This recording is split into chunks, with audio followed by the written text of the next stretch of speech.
Hello everyone and students, कैसे हैं आप सभी। मेरी बायोलॉजी क्लासेस में आप सभी का स्वागत है। My name is Shikha Srivastava. Previous video में मैंने आपके साथ शेयर किया था कि रिप्रोडक्शन की प्रोसेस लिविंग ऑर्गेनिज्म में किस तरह से होती है, क्या महत्व होता है इसका, क्या मीनिंग होता है, मैंने आपके साथ डिफाइन किया था। आज हम शुरू करेंगे टॉपिक को types of a reproduction. Types of reproduction के विषय में आज जानेंगे।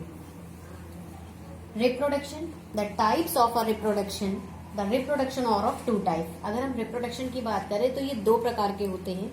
पहला होता है एसेक्सुअल रिप्रोडक्शन, दूसरा होता है सेक्सुअल रिप्रोडक्शन। जी हाँ, एक सेक्सुअल रिप्रोडक्शन को हम हिंदी में अलैंगिक जनन कहेंगे और सेक्सुअल रिप्रोडक्शन को हम हिंदी में लैंगिक जनन कहेंगे। ठीक, तो सबसे पहले हम सेक्सुअल रिप्रोडक्शन के विषय में जानेंगे कि first part of a reproduction of asexual reproduction क्या होता है। एसेक्सुअल रिप्रोडक्शन हम यहाँ पर समझेंगे। सबसे पहले देखिए, and sexual reproduction only one individual is used to as parent.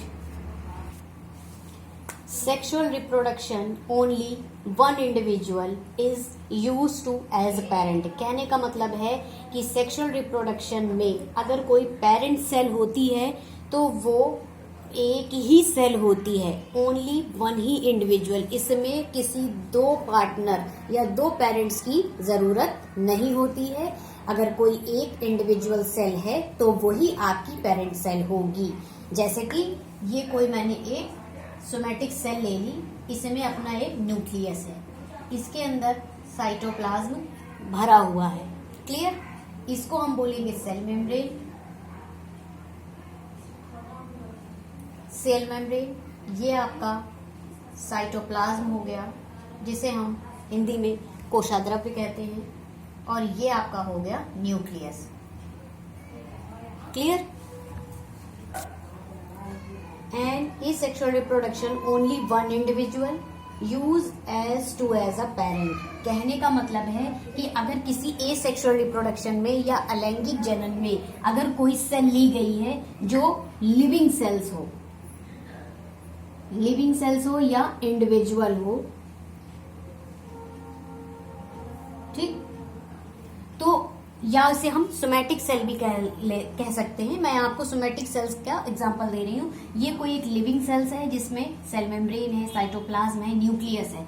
तो ये एक पर्टिकुलर सेल जो होगी ये एक पेरेंट सेल की तरह बिहेव करेगी, रिप्रोडक्शन करेगी और अपनी ही जैसी एक डॉटर सेल को प्रोड्यूस करेगी। तो इसका मतलब हुआ in sexual reproduction only one individual.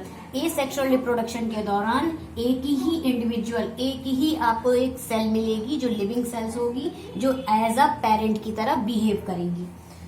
The individual does not produce gamete bye meiosis. ये जो होगी सेल जो एसेक्सुअल रिप्रोडक्शन को प्रदर्शित कर रही है, ये किसी भी प्रकार के गैमेट का फॉर्मेशन नहीं करेगी, यानी नो गैमेट फॉर्मेशन। किसी भी प्रकार का कोई गैमेट फॉर्मेशन नहीं करेगी। ये सेल अपने आप को स्वतः ही डिवाइड करेगी और डिवाइड करने के बाद अपनी ही जैसी एक डॉटर सेल का फॉर्मेशन करेगी, बिल्कुल ऐसे ही, जिसको हम एसेक्सुअल रिप्रोडक्शन कहेंगे।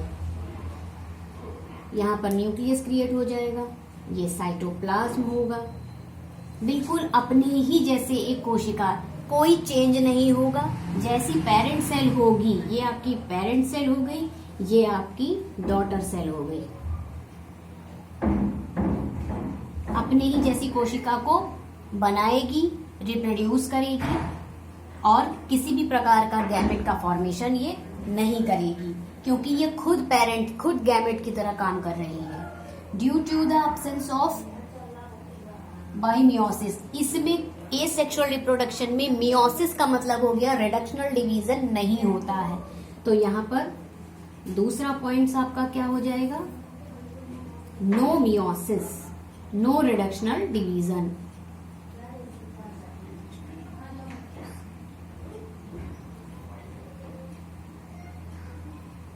किसी भी तरह का रिडक्शन डिवीजन नहीं होगा, मतलब मियोसिस नहीं होगा। तो वन सेल दो भागों में डिवाइड नहीं होगी, तो गैमेट का फॉर्मेशन नहीं करेगी। जब गैमेट का फॉर्मेशन नहीं करेगी तो क्या हो जाएगी, ये बाई माइटोसिस सेल, मतलब ये माइटोसिस सेल यानी ये सेल अपने आप को खुद ही डिवाइड करके एक से कई सेल बनाएगी जो उसका न्यू इंडिविजुअल होगा। नेक्स्ट पॉइंट देखते हैं, due to the absence of meiosis, इसमें मियोसिस यानी रिडक्शनल डिवीजन अब्सेंट होता है। रिडक्शनल डिवीजन जब अब्सेंट होगा तो जाहिर सी बात है गैमेट का फॉर्मेशन नहीं होगा। दूसरी बात, there is a no gamete, ये गैमेट का फॉर्मेशन नहीं करेगी। Formation fertilisation is also absent, जाहिर सी बात है कि जब गैमेट का फॉर्मेशन नहीं हो रहा है तो दो अलग अलग गैमेट नहीं है, अलग अलग फ्यूजन नहीं हो रहा है, एक ही सेल अपने आप को बार बार खुद ही प्रोड्यूस कर रही है, खुद ही पेरेंट सेल अपने आप को डॉटर के फॉर्म में चेंज कर रही है। तो इसमें रिडक्शनल डिवीजन अगर नहीं हो रहा है, गैमेट का फॉर्मेशन नहीं हो रहा है, तो फर्टिलाइजेशन इसमें क्या होगा, अब्सेंट होगा। तो नो फर्टिलाइजेशन,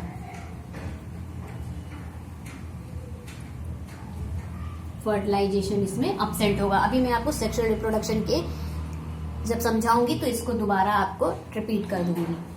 फिर क्या लिखा है, the newly formed individual of spring, इससे जो नया इंडिविजुअल बना है जिसको हमने डॉटर सेल बोला है, ये पेरेंट सेल है।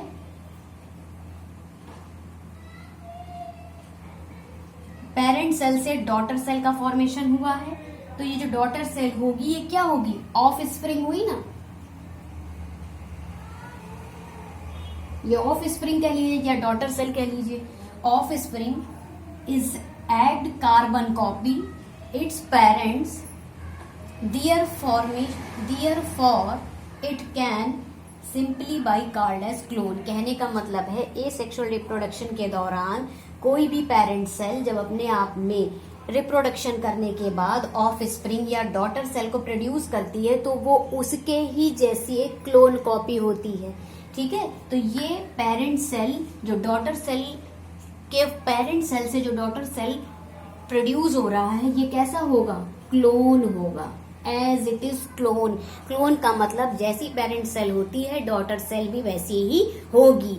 जैसे ही पेरेंट सेल में सेल मेम्ब्रेन होगी, साइटोप्लाज्म होंगे, न्यूक्लियस होगा, एज इट इज क्लोन यानी डॉटर सेल में भी आपका उसी तरह से न्यूक्लियस होगा, उसी तरह से सेल मेम्ब्रेन बनी होगी, उसी तरह से सेल ऑर्गेनिज्म होंगे, साइटोप्लाज्म होगा, न्यूक्लियस होगा।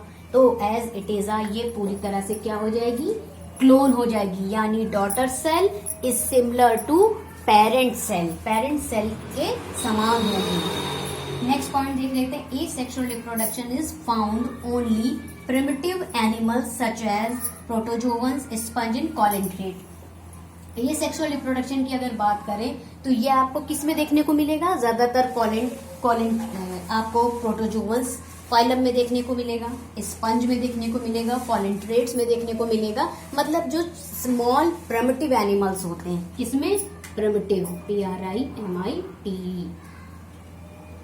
प्रिमिटिव ऑर्गेनिज्म में देखने को मिलेगा। ठीक, मैं इसे फिर से रिपीट कर देती हूँ। एसेक्सुअल रिप्रोडक्शन जो होते हैं इसमें ओनली वन इंडिविजुअल का इस्तेमाल होता है। ये one individual as a parent की तरह बिहेव करते हैं, रिप्रोडक्शन करते हैं, रिप्रोडक्शन करने के बाद अपनी ही जैसी संतान को उत्पन्न करते हैं जो कि क्लोन कहलाती है। क्लोन का मतलब जैसी पेरेंट सेल होगी same as it is daughter cell भी वैसे ही होगी, जैसे कि similar to daughter cell a parent cell. And इसमें क्या होगा, गैमेट का फॉर्मेशन नहीं होगा, इसमें किसी भी तरह का रिडक्शनल डिवीजन नहीं होगा, मतलब मियोसिस नहीं होगा, इसमें फर्टिलाइजेशन अब्सेंट होगा और इसमें ये सारी प्रोसेस जो होगी ये एक प्रिमिटिव आपको ऑर्गेनिज्म में देखने को मिलेगी। ठीक है, पेरेंट सेल हमेशा डॉटर सेल जो होगी वो हमेशा डॉटर सेल हमेशा पेरेंट सेल से सिमिलर रहेगी एज अ क्लोन, क्योंकि डॉटर सेल पेरेंट सेल से बनी हुई है और उसमें किसी भी प्रकार का कोई भी डिफरेंस नहीं होगा। ये एसेक्सुअल रिप्रोडक्शन है। क्लियर? तो आप देख सकते हैं एसेक्सुअल रिप्रोडक्शन को मैं यहाँ फिर से रिवाइज कर देती हूँ आपकी कोई भी सोमैटिक सेल, ये कोई आपकी एक सोमैटिक सेल है। सोमैटिक सेल का मतलब कोई लिविंग सेल है। ये लिविंग सेल्स कैसी होती है? ये पेरेंट इंडिविजुअल है, मतलब एक ही सेल, एसेक्सुअल रिप्रोडक्शन में एक ही सेल ऐसी होती है जो पेरेंट की तरह बिहेव करती है, रिप्रोड्यूस करती है, उसके बाद डॉटर सेल का फॉर्मेशन करती है। डॉटर सेल हमेशा पेरेंट सेल के जैसी ही दिखती है, क्योंकि इसमें किसी भी प्रकार का गैमेट का फॉर्मेशन नहीं होता है। मियोसिस यानी रिडक्शनल डिवीजन नहीं होता है, मतलब रिडक्शनल डिवीजन अगर नहीं होगा तो गैमेट का फॉर्मेशन नहीं होगा। गैमेट का फॉर्मेशन नहीं होगा तो गैमेट नहीं बनेंगे, तो फर्टिलाइजेशन क्या हो जाएगी? ऑलरेडी अब्सेंट रहेगी। तो फर्टिलाइजेशन की प्रोसेस भी इसमें अब्सेंट रहती है, क्योंकि पेरेंट सेल हमेशा अपने आप को ही खुद ही डिवाइड करके रिप्रोड्यूस करती है, अपनी जैसी डॉटर सेल का फॉर्मेशन करती है, जिसको हम क्लोन कहते हैं। क्लोन किसे कहते हैं? एसेक्सुअल रिप्रोडक्शन में हमेशा क्लोन का फॉर्मेशन होता है। क्लोन जो मॉर्फोलॉजिकली फिजियोलॉजिकली हमेशा डॉटर सेल की पेरेंट सेल से सिमिलैरिटीज दिखाती रहे, तो morphologically physiologically similar of parent cell. Morphologically and physiologically similar to their parent.